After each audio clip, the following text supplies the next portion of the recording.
Good morning, good morning, good morning. Happy Sunday.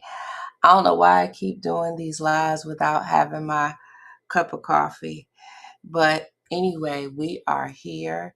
And today I wanted to talk about you don't need one perfect why.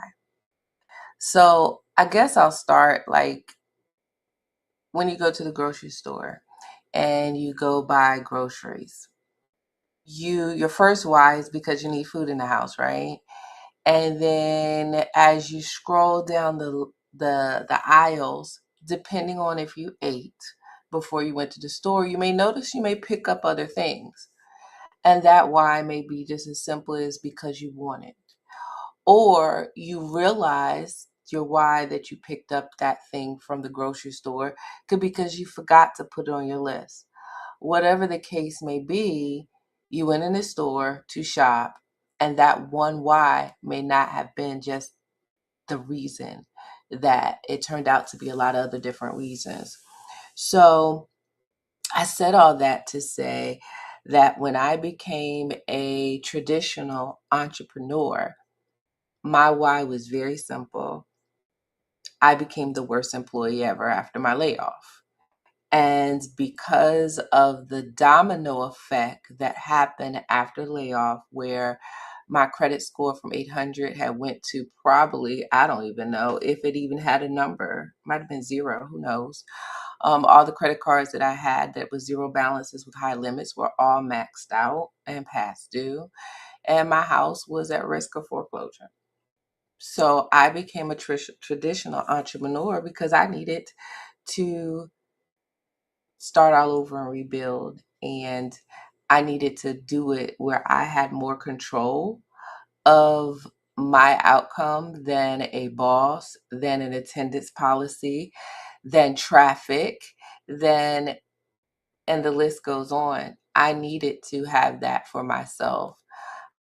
And I started a business and I became um, back to a financial whole space. Not exactly to where I left, but it was a place where I began to feel peace. Um, and it wasn't as crazy as it was prior. Um, so as I moved forward, being a traditional entrepreneur when I never had been that before, I was working 7 days a week, 10 hours a day. I thought that was normal. And to be honest, it was during the booming seasons. That company was a residential cleaning company. So it was during the booming season of when there was a lot of move outs. So real estate agent partnerships were um, great.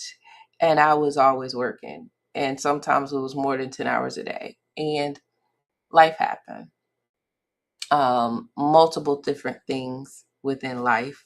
But the end result was um, out of those multiple things that happened, I needed um, to put that residential cleaning business on a halt. On a halt, meaning that there was no more new clients that I needed to take, and the clients that I had that was existing, we were going to work through the motions of now me being a supportive caregiver to my mother who now was living with me. And that was different. She had doctor's appointments, she had things going on, and that with life happening to me, life was happening with my clients, and my clients, some moved away, some budget needs changed for them, and so my clientele started to shrink, where I started to see a decline, and I felt like I was going backwards. And I started to have these panic attacks. I started to have anxiety. I started to have undue extra stress on my life, and I needed a way out. So when I first heard of the opportunity of being a travel business owner, and it attracted me, and it was something that I was interested in. The main reason for that was because I needed money. It was just as simple as that.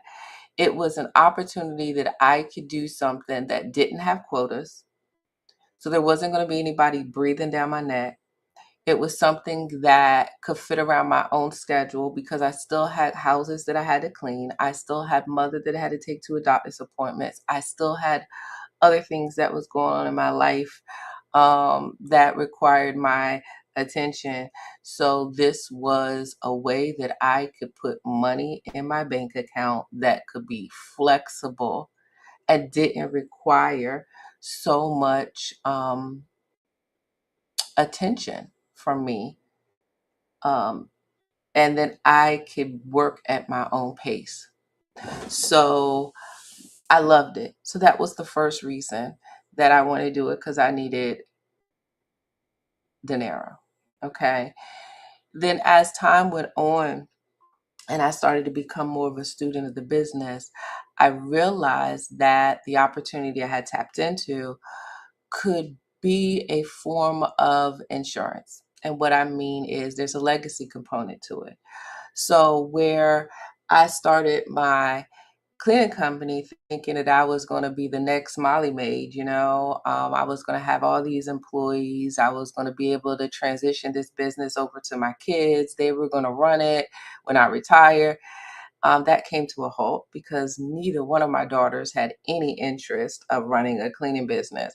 After I reassured them that they were not going to be fixing any beds and vacuuming any floors, they still didn't care. They said, "That was your jam, Mom. That's not mine. We have other dreams and aspirations, and we don't want to be a traditional business owner like you." And I was butthurt, and I think I was in adult depression and having a pity party for about 30 days after getting that. I think I even talked to a therapist because of it, for real, because I was like, here it is.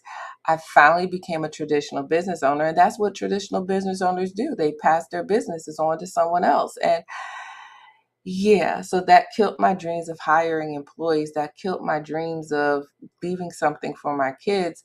So I didn't think it was possible anymore. I thought I was just working until I couldn't work anymore, be broke down, laying, and I don't know. That's what I thought. So when I started to study more about the travel business industry that I'm in, I realized that there was a legacy appointment. And that I had the ability of what I built, if I built it to a certain level, that I'll be able to make it willable. And oh my God, if that didn't give me like, okay, God, okay, universe, this is the jam. This is what I wanted. This is what I wanted to happen. And I'm able to do that without my children putting in the work. So much so that it'll probably go to my grandkids or whatever the case may be. And then not only that, it's a gift that keeps on giving because they can gift it. It's just that became another why for me because it was like, okay. Then as but life happens and there's ebbs and flows in everything. So I started to have ebbs and flows within my existing travel business. And with that ebbs and flows, I started to get a little impatient with myself. And with that being impatient, I was like, you know what? I need something else. I need to throw something else in the mix. And so I said, you know what? I'm going to do um, something in like DoorDash or something like that. And it didn't work out.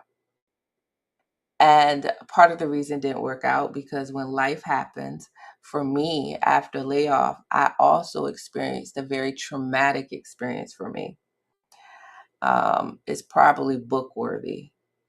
But at the end of the day, that traumatic experience left me in a position where I have blemishes and blemishes that prevented me to even do a simple thing as DoorDash.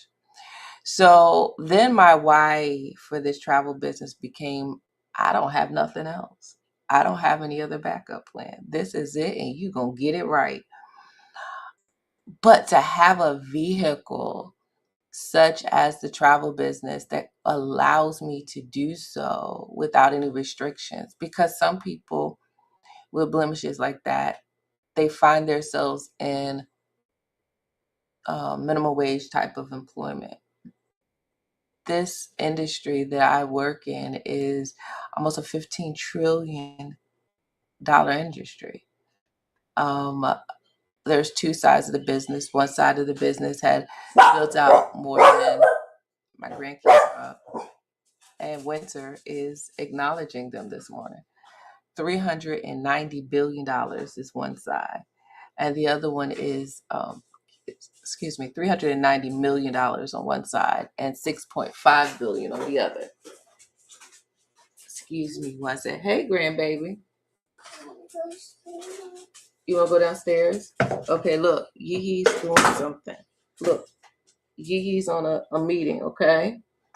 So give me 5 minutes, all right? Okay? All right. Thank you. Oh, he being good this morning.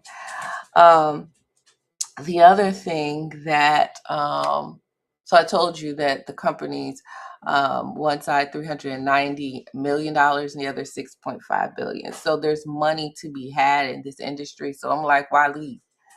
I wouldn't be able to do anything else that will be able to open such a financial wealth vehicle. But the one thing that I can tell you is, you did? Okay, it's right there in the hall. Go ahead. Do it. Do it, and then we'll go get breakfast. Okay, look. You're on camera. Okay, go. Okay. You guys, it looks like this video is about to end, and I'll start again later because he is disgruntled, you guys. He doesn't want to. Come here. Let me hold you. Okay. You gonna be good so I can finish? No? Okay. Okay. Okay. All right. Go ahead. No. All right, you guys. Well, I gotta go because part of my why is not letting me be great this morning. All right, y'all have a good one. Oh, I can't end without saying have a phenomenal day on purpose.